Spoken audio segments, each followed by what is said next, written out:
Tonight on ELN Local News, a violent act causes campus to be on high alert. What campus police plans to do to keep students safe. It's hard enough to solve a robbery.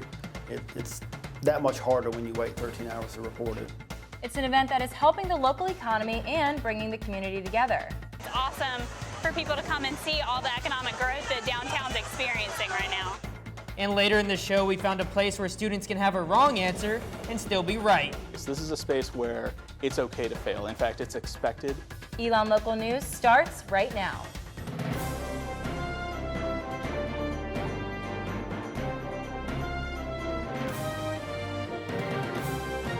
Good evening and thanks for joining us tonight. I'm Rajat Agarwal. And I'm Jackie Pascal. We begin tonight with reminders to stay safe after a student reported being held at Knifepoint this weekend on campus. Our Gary Grumbach has more. Gary? Jackie, almost 13 hours. That's how long it took for an ELN student to notify ELN Town Police after he was robbed at Knifepoint Friday night. Junior Jack Hollowell was punched in the ribs and held at Knifepoint by 3 assailants while he was walking home from a party near Trollinger Apartments on Friday. ELN police are investigating. Initially asked for his wallet. He did not give it to him. ELN police say when Hollowell refused, one of the suspects punched him and said, "I'm going to stab you if you don't give me your wallet." There was a brief struggle, and after the guy presented the knife, he gave up his wallet. 13 hours after the incident allegedly occurred, Hollowell reported it to police. Assistant Chief James Perry says Hollowell's wallet contained $300 in cash, a credit card, and his Phoenix card. Here's who authorities are looking for. 3 African-American males, one with a tattoo sleeve, who were driving a tan or gold Toyota Corolla. It's hard enough to solve a robbery. It's that much harder when you wait 13 hours to report it. Perry says public complacency when it comes to reporting crimes is a problem. ELN is a fairly safe community, but we do have instances where things like this occur. I think because it's so safe, people lose track of the fact that this can happen. I will be sitting down with Jack Hollowell tonight. Check out tomorrow's online exclusive for more coverage of this scary situation. Now, crime in the area has continued since Friday night. Just yesterday, there was a string of larcenies in the ELN and Gibsonville area. This afternoon, police arrested Anthony Crawford of Graham and charged him with 5 counts of felony larceny and 4 counts of felony breaking and entering. Now, Jackie and Rajat, a simple tip from ELN police. Walk in groups and be aware of your surroundings.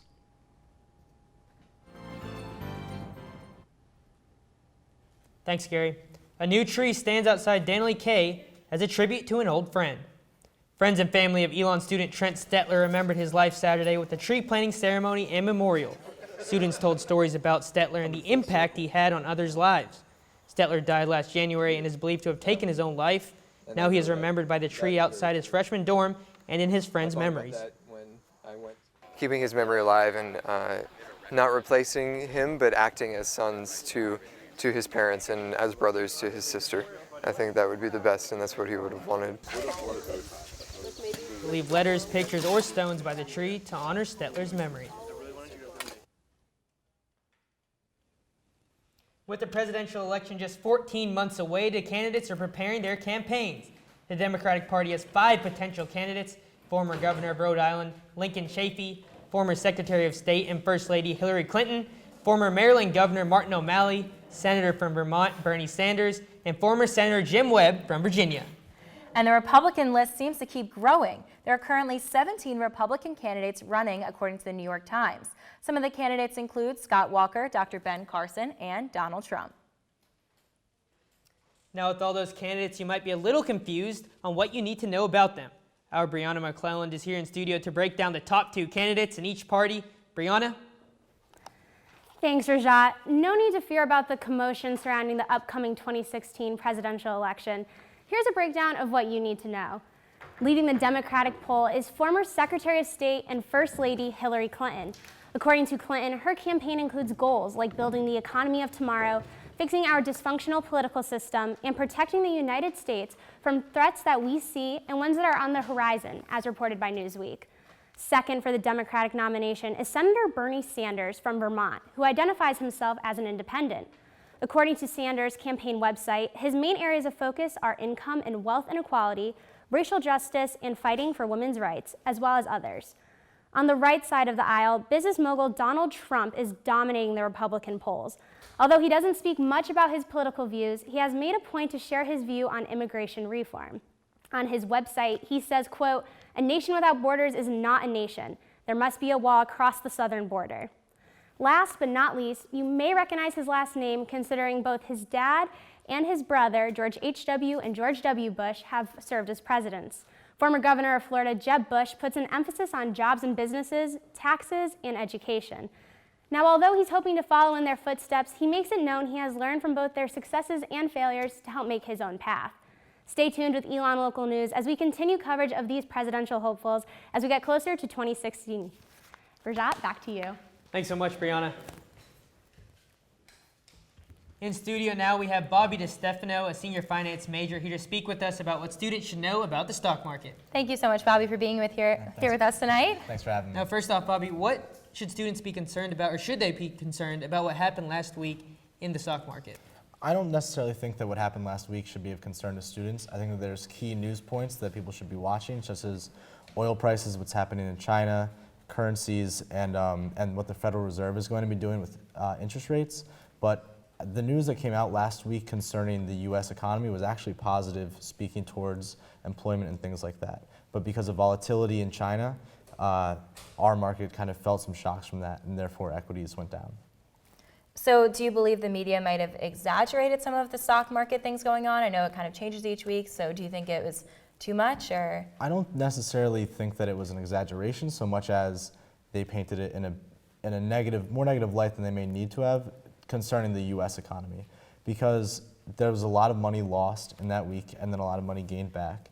But the focus was more on that than, for instance, the health of the U.S. economy. With good statistics coming out, it means that the Fed might actually raise interest rates, which is scary for a lot of investors, but really means that we're moving towards a healthy economy and that things are going well. Employment's going up, and we're having the type of growth that we want to have. Well, and what exactly should students be paying attention to? If you had to give a student advice, what one thing should they pay attention to relating to the stock market? I think that right now, the Federal Reserve is probably the biggest focus within the economy right now, because if they raise interest rates, it's the first time it's happened in over a decade, and it would be a very different environment than what anybody our age really has seen. So that, and then also oil prices. Just today, OPEC, the Organization of Petroleum Exporting Countries, announced that they might cut their production, and so oil prices might actually spike back up. Yeah. All right. Well, thank you so much, Bobby, for joining us and giving us all of those really helpful tips. I know we're going to really look out for those. So when we come back, our Alex Day will break down the current headlines in the stock market and what we should be looking for. And we'll show you a place on campus where students are using new technology to print their dreams.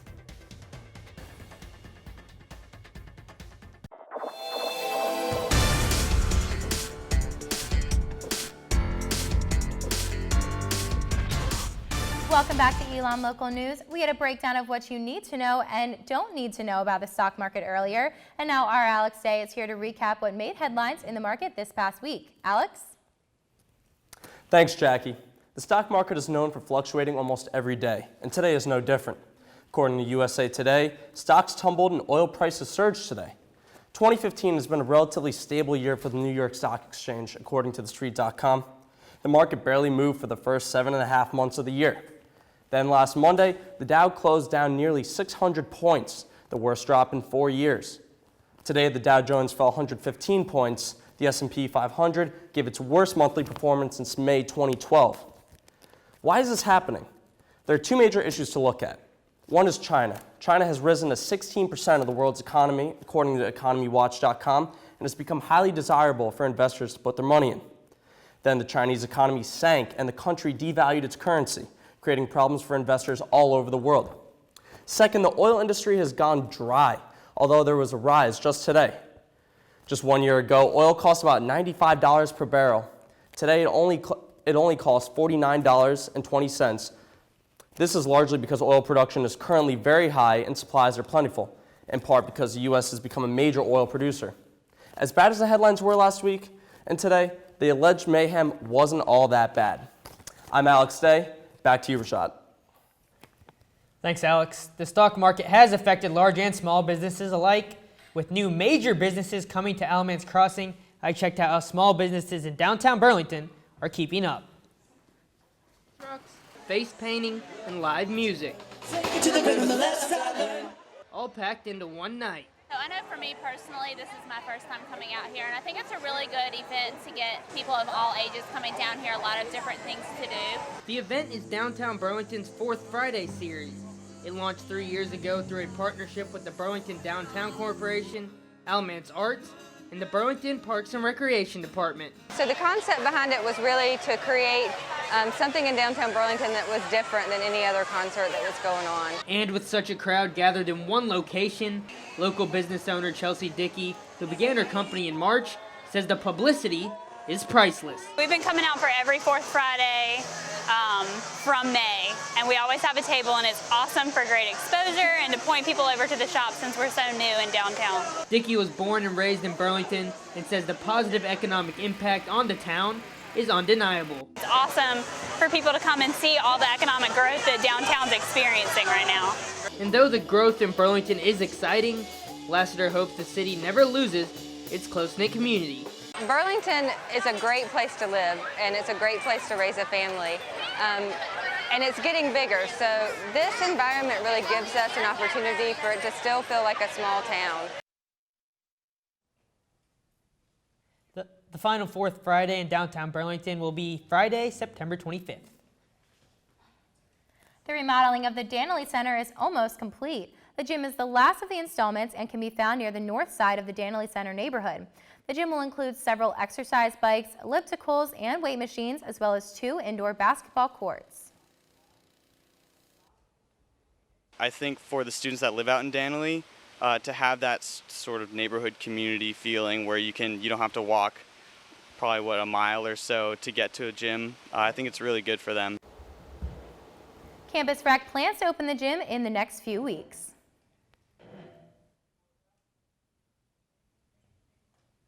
The 21st century introduced us to 3D printing, and Elon is being imprinted with much more than new technologies. Our Ashley Boley has more.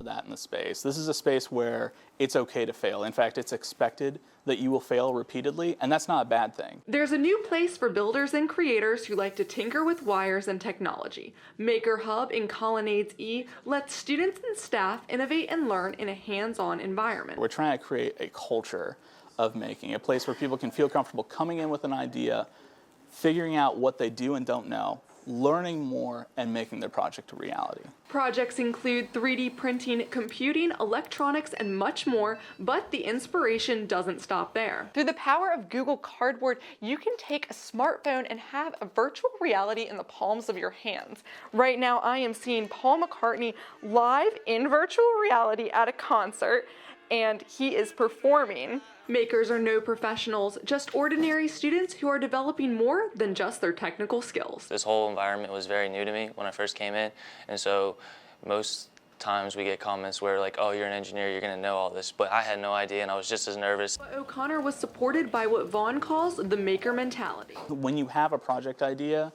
you run after it full steam, you try and make it happen. Even if it turns out to be a total failure, we just want you to finish your project. We want you to persevere through. That's exactly what O'Connor has done and what he continues to do. You can't be afraid to make mistakes. That's the other thing, and failure. That's how I learn. Ashley Boley, Elon Local News.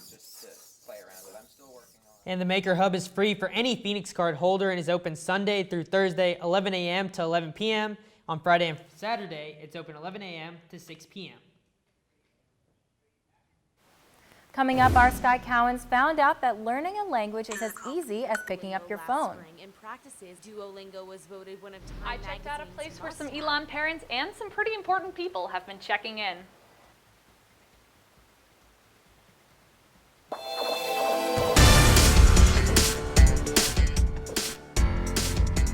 When you study abroad, learning a new language can be intimidating, but one app is making it easy and fun. Our Sky Cowens found an Elon student who's using it to learn 3 languages at once. It's called Duolingo, and it's helping people learn languages all over the world.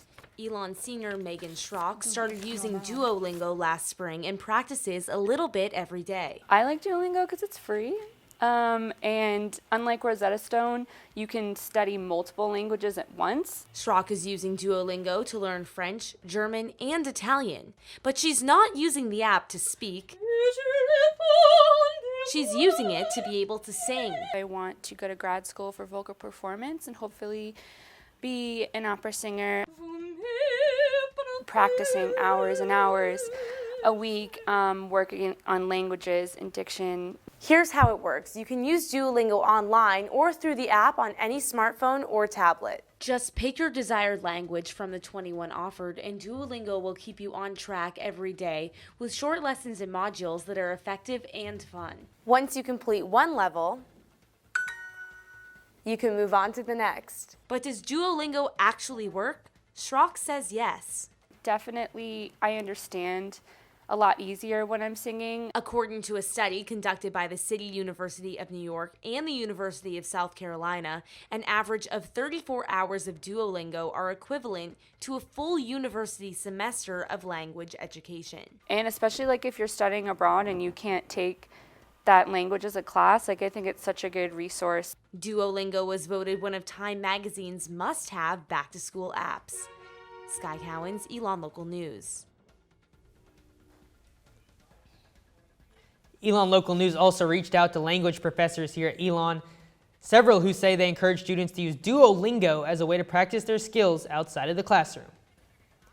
Commencement speakers, talent scouts, and many of our own parents visit campus regularly. But where do they stay? Our Michelle Alfini spoke to the owner of a hidden gem just down the road from campus. This is your suite. Owner Mike Brown proudly gave me the same tour he gives all his new guests at the Acorn Inn. 14 years ago, Brown decided to build the inn on West Haggard Avenue. Jogged by, saw the light came on in my head, and we started doing the research to see what we could do here. Brown got to work and the Acorn Inn opened in November 2001. Like the university, Brown says he's seen the inn grow and thrive over the years. Well, a lot better off financially, not as many sleepless nights worrying if we're going to make it. When the Acorn Inn began, the luxury top suite was his bedroom, but now it's where Elon's most prominent guests come to stay. Various CEOs and consultants, various talent agents and scouts. A lot of times we don't have the guest name if they're booked by the president's office. Though the inn is physically close to campus, Brown says that's not what makes it a part of the Elon community. An alumnus himself, Brown believes it's the local feel that makes the inn unique. It's about that community anchor. It's about being a part of the fabric. I mean, being an alumni, being from this area. And you get all of that. Most of all, Brown says the Acorn Inn is about its relationship with the university. There's really no reason for the Acorn Inn to be here without Elon University. Michelle Alfini, Elon Local News. Just call the main number. Brown says traffic at the Acorn Inn depends on Elon's schedule, and the next big wave will come in a few weeks for Parents Weekend.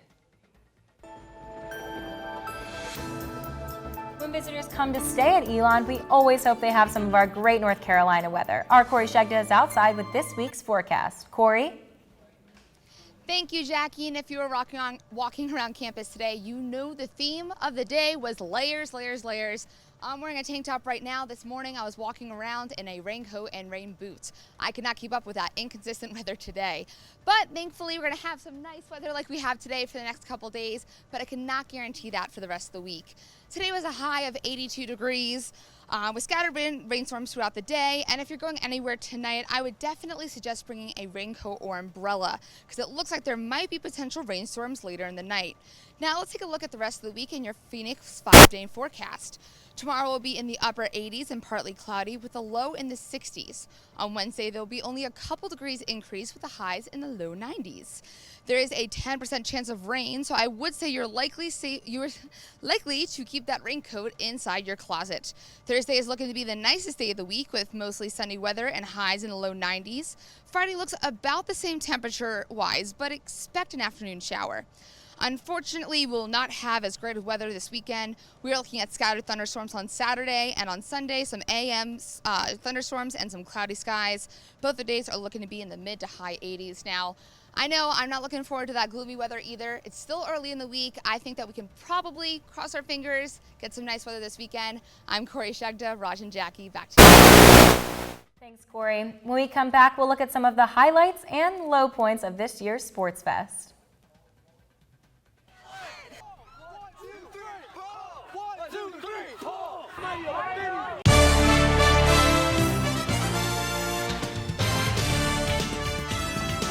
Following a developing story here at Elon Local News, the Elon football team is just 3 days away from its season opener against Wake Forest, and the Phoenix will be without senior linebacker Alexander Dawson.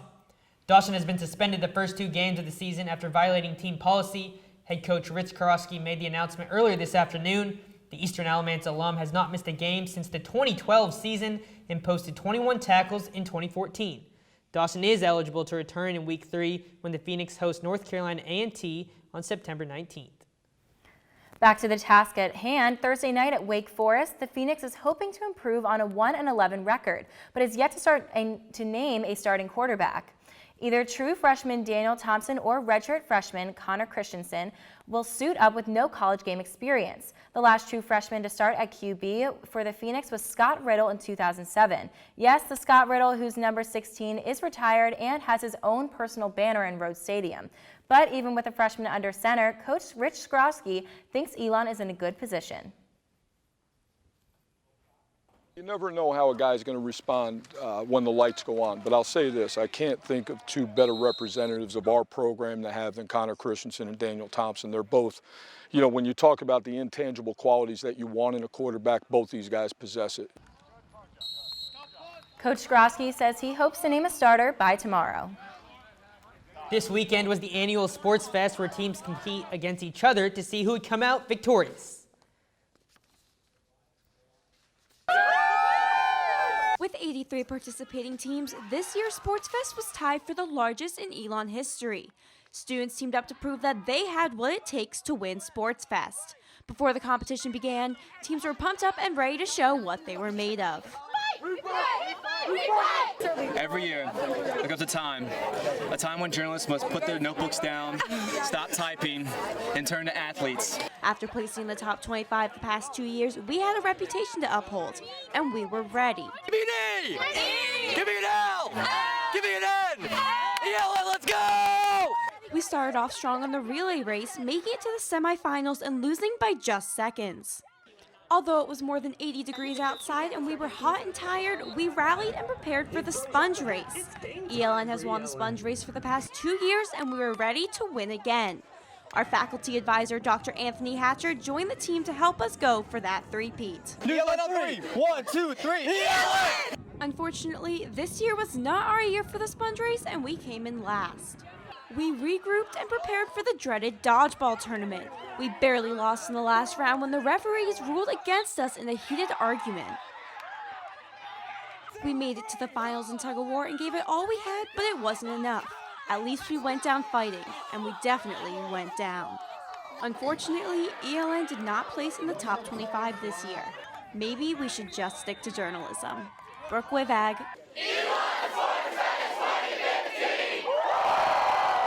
Elon Local News. Thanks so much for joining us tonight. Be sure to follow us on social media and Facebook and Twitter. Have a great week, Elon.